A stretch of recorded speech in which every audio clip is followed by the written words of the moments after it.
ሰላም ሰላም የዚህ ቤተሰብ ቻናል ተከታታዮች በሙሉ እንደምን አላችሁ? በያላችሁበት ሰላማችሁ ብዝዝት ትርፍርፍ ይበልልኝ። በቅድሚያ ራሴን ላስተዋውቅ። ስሜ አለም ታደሰ እባላለሁኝ። ያው እንግዲህ ለመጀመሪያ ጊዜ ነው ቪዲዮ ለመስራት በአሁን የመጣሁት። እኔ ያለሁት ስደት ሀገር ላይ ነው። በስደት ሀገር ለቪዲዮ ለመስራት የተገደድኩበት አንደኛ እና ዋናው መልእክት እንዴት ስደት ሀገር ላይ ስንኖር እንዴት ምን ያክል አስቸጋሪና አስከፊ ነገሮች እንዳሉ ትምህርት ይሆናል፣ ይጠቅማችኋል በሚል ነው የመጣሁት ማለት ነው። እናም እኔ የምሰራው ሁለት አይነት ስራ ነው በአንድ ቤት ውስጥ ማለት ነው። አንደኛ የቤት ጽዳት አጸዳለሁኝ። ከዛ በመቀጠል ደግሞ የአእምሮ ህመምተኛ ልጅ ነው የምቆጣጠረው ማለት ነው። መጀመሪያ ላይ ጠዋት ተነስቼ የራሴን ጽዳት ቀደም ብዬ ተነስቼ ልብሴን ሻወር ወስጄ ምናምን ከዛ በኋላ በመቀጠል ጽዳቴን አጸዳለሁኝ። ያው ሰፋ ይላል ቤቱ፣ ያን ነገር አጽድቼ ከዛ ወደ ልጁ ጋር ነው የሚሄደው ማለት ነው። ያንን ሁሉ አጽድቼ ልጁ ጋር እሄዳለሁኝ። የልጁን የሚያስፈልጉ ነገሮችን ደግሞ ተነስቼ የሚያስፈልጉ ነገሮችን አቀራርባለሁ ማለት ነው። ለምሳሌ የሚተጣጠብበትን የሚያስፈልጉ እቃዎች አሉ። ለምሳሌ ዋይፕስ አለ፣ እንደዚህ አይነት ዋይፕስ፣ ጓንት ራሴን የምጠብቅበት ማለት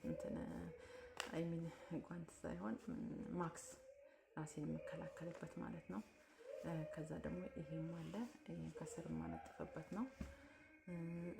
እነዛ ነገሮች አሉ። እንደገና ደግሞ ልብስ አለ፣ የእሱን ልብስ እንትን የምልበት የእሱ ብሩሽ አለ፣ የጥርስ ብሩሽ፣ ማጁን፣ እጁን የሚታጠብበት ሳሙና፣ ውሃ፣ አጠቃላይ እነሱን ነገሮችን አቀራረብና ልብሱን የሚለብሰውን ነገር አቀራረብና ከዛ ያው እነዚህ ነገሮች ማለት ነው ትረዱኛላችሁ፣ ይገባችኋል ብዬ ነው ያላቀረብኩት ማለት ነው። ያኔ ያለሁበት ነገር ወደ ውጭም የማይወጣ ነገር ስለሆነ ማለት ነው። እና እነዛ ነገሮች አቀራረብና ከዛ ወደ ጽዳት ነው የሚሄደው። መጀመሪያ ላይ ያው ሶፍት አለ፣ በሶፍት ፊቱን በውሃ አድርጌ አጥባለሁ። ማጠብም መንቀሳቀስም ስለማይችል ማለት ነው። ማጠብም መንቀሳቀስም አይችልም። በሶፍት ውሃ እያስነካው ፊቱን አጥባለሁ። ከዛ የጥርስ ብሩሽ አለ፣ የጥርስ ብሩሽ በማጁን አድርጌ ጥርሱን እቦርሻለሁኝ። ከዛ መጨረሻ ላይ እነዚህ የሚያስፈልጉ ነገሮች እነዚህን ተጠቅሜ ደግሞ ጓንት አለ፣ እነዚህን ተጠቅሜ ወደ ልብሱን አውላልቄ ከዛ ወደ መቀየር ነው የምሄደው ማለት ነው። እቀይራለሁኝ። ከዛ በኋላ ሁሉ ነገር ጨርሼ እንትን ካልኩ በኋላ ልብሱን ካለባበስኩ ምን ካልኩ በኋላ ምግቦች የሚበላውን ምግብ የተዘጋጀ ምግብ ካለ ተዘጋጀ፣ ካልተዘጋጀ የሚፈልገውን ነገር ማለት ነው። መናገርም ስለማይችል እኔ ብቻ ነኝ የምረዳው። ያው ታውቃላችሁ እናንተ በየቤቱ ስንት አይነት ጉድ አለና በጣም ከባድ ነው። ይሄንን እኔ የሚፈልገውን ነገር የማይፈልገውን ነገር እኔ ነኝ የምረዳው። ከዛ እሱን አመጣለሁኝ፣ ምግብ እሰጣለሁ፣ አበላለሁ። ከዛ ከበላ በኋላ ሁሉ ነገር ካለቀ በኋላ ይሄ መድኃኒት ደግሞ ማለት ነው። እነዚህ አይነት መድኃኒት በቀን በ8 ሰዓት ልዩነት ይሄ አንድ ሲነጅ በየ8 ሰዓት ልዩነት ምሳሌ የሆነ የሚያንቀጠቅጥ ምናምን ነገር አሉ በየቀኑ ማለት ነው። ይሄ መድኃኒት ካልወሰደ በቀን 8 ሰዓት ልዩነት ይወስዳል ማለት ነው። ያን መድኃኒት ይወስዳል። ከዛ ደግሞ መጨረሻ ላይ አሁን ለምሳሌ እንትን ስል በየ4 ሰዓት በየ10 ሰዓት 8 ሰዓት በየ5 ሰዓት በየ4 ሰዓቱ በየ5 ሰዓት ልዩነት ዳይፐሩን እቀይራለሁ ማለት ነው። ዳይፐር የሚቀየራል እሱን እቀይራለሁ። በየ5 ሰዓት ልዩነት ማለት ነው። ምሳውን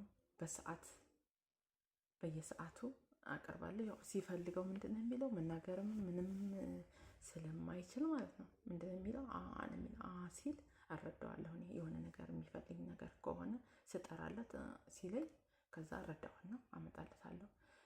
ከዛ ይሄን ሁሉ ከጨረስኩ በኋላ ቴሌቪዥን የራሱ ቴሌቪዥን አለው። እሱን እከፍትለታለሁ። ቲሙ ጄሪ የህፃናቶች እንትን አለ፣ እሱን እከፍትለታለሁ። ከዛ ያው ሊጮህም ይችላል በመሃል። ይሄንን ሁላ ተቋቁሜ ነው እንትን የምለው ማለት ነው። እዛ ደግሞ ልብስ አለ፣ ልብስ አጥባለሁ የነሱን ማለት ነው። በዛ ላይ ሄጂ ነይ ምናምን ሲባል ታውቃላችሁ እንግዲህ ሩሂ ተአሊ በቃ የሆነ የማይሉት ነገር የለም። እሱን ተወኝ በቃ ሁሉን ነገር ተረድ እንትን ብዬ እኔ እንትን የምለው ማለት ነው። እና በጣም ከባድ ነው ያለው ነገር ማለት ነው። ፈጣሪ ሆይ እግዚአብሔር አምላክ ሆይ ይሄን ሁላ ተቋቁሜ ያው ይሄንን የተቋቋምኩበት ለወደፊት ህልሜ ወደፊት ያልፍልኛል፣ የሆነ ነገ የተሻለ ደረጃ ላይ ደርሳለሁ ብዬ በማሰብ ነው ይህን ስደቱን እንትን ያልኩት ማለት ነው የተቋቋምኩት። እና ማለት እኔ መጀመሪያ ላይ ስላልነገርኳችሁ ይቅርታ። መጀመሪያ ላይ ስመጣ ዱባይ ስደት ስመጣ ሁለተኛ ጊዜ ነው። መጀመሪያ ላይ ሳውዲ ተሰድጃለሁ። ሳውዲ ያው እንዳሁኑ ሳይሆን በበፊቱ ስልጣኔ ሳይገባው ቲክቶክ ምናምን ሳይኖር 2 ዓመት ሰርቼ ሀገሬ ገብቼ በቃኝ ብዬ ምናምን ብዬ ነበር እንትን ያልኩት። ያው አልተሳካልኝም። ነገሮችን እንደጠበቅኳቸው አልሆኑልኝም። ከዛ በቃ ተውኩትና ያንን የሳውዲም የሰራሁበትን ስራ በቃ እንዴት ልበላችሁ ግን እንጃ ስናገር ራሱ ማለት ነው ውስጤ እንባ ነው የሚገርመኝ። እውነት ነው የምላችሁ እኔና ፈጣሪ ነው የምናውቀው ያሳለፍኩትም ማለት ነው። ያው ብዙ ነገሮች አሉ ማለት ነው። ስለዚህ ተስፋ አትቁረጡ። መውደቅ መነሳት ያለ ነው። እኔ አሁን ብዙ ነገሮችን የራሴን የምላቸው ነገሮች ብዙ ነገሮች ነበሩ። ግን እነዛን ነገሮች ደግሞ ማለት ነው ያው ገንዘብ ይገኛል፣ ይጠፋል። ስለዚህ ጤዛ ነው፣ የጧት ጤዛ ነው። ዋናው ግን ጤና ነው። እግዚአብሔር ይመስገን። ከምንም በላይ ደግሞ ማለት ነው ሳውዲም ሰርቼ ምንም ባላገኘም ዜሮ ቢሆንም በቤተሰብ ልኬ ምንም ባላገኘም የኔም ቤተሰብ ነበረ፣ በሱ ልኬ ምንም ባላገኘም የተቀመጠ ነገር ባይኖርም በቃ የራሴን ስራ ሰርቼ እዛው ኢትዮጵያ ላይ ሰርቼ ነበረ። ከዛ ላይ ኢትዮጵያ ስቀመጥ ሳውዲ ሄጄ 2 ዓመት ስቀመጥ በቃ ብዙ ነገሮች የመንግስትም ስራ ገብቻለሁኝ። እነዛም አጥጋቢ አይደለም። ድጋሚ የራሴን ስራ ጀመርኩኝ። ያው የሀገሩ ሁኔታ የኢትዮጵያ ነገር ታውቁታላችሁ። የሀገሩ አለመረጋጋት፣ የሰላሙ ሁኔታ በጣም አስቸጋሪ ሆነ፣ እየከበደ መጣ። ከእለት እለት ከቀን ቀን በጣም ከበደኝ እና በቃ ሲከብደኝ ኑሮም ነበረኝ፣ ልጅም አለችኝ፣ አንድ ልጅ እግዚአብሔር ይመስገን ጤናዋ እስካሁን ደህና ነች። አሁን የ3 ዓመት ልጅ ናት። እና እሱን ይችል ልጅ ማለት ነው አንደኛ የተሰደድኩት ለምንድን ነው ልጄን እኔ እንዳደግኩበት እኔ እንደኖርኩበት እንዳልኖር ነገ የተሻለ ነገር እንዲገጥማት ወይም እንዲኖረኝ እኔ እንዳደግኩበት እንዳላሳድጋት ቢያንስ የእናት ናፍቆት ይኖራል። ግን ያን የእናት ናፍቆት ደግሞ የሚያስፈልጋትን ነገር እያረኩኝ በስልክም በምንም ተረድቻት እንትን እንድል ነው ያ ሀሳቤ ማለት ነው። እና ወደ በፊቱ ስመለስ ማለት ነው የማይንቀሳቀስ ልጅ እና የአእምሮ ህመም በሽተኛ ልጅ መንከባከብ ማለት በጣም ከባድ ነው። አንዳንዴ ጩኸቱ በጣም እንትን ይላል፣ ይጮሃል፣ እንደፈለገው ይጮሃል፣ እሪ ይላል። የሚፈልገው ነገር የሆነ ነገር ያስጮኸዋል። እኔ አሁን መጀመሪያ ላይ ስመጣ በጣም አልተረዳሁም ማለት ገና ስለሆንኩኝ የሚያስፈልገው ምንም ጭንቀቱን በቃ የሆነ ራሴን ሁላ ያመኛል በቃ ሲጮህ ማለት ነው። ከዛ እነሱ በቃ የሆነ ነገር አፉ ላይ ሲደረግለት ነው ጸጥ የሚለው። ከዛ ውጭ እሪ ነው በቃ እሪ። በደስታውን ጊዜ ማልቀስ ነው፣ በሳቁም ጊዜ የሆነ እየሳቀ ይጮሃል፣ ወይም ደግሞ እያለቀሰ ይጮሃል።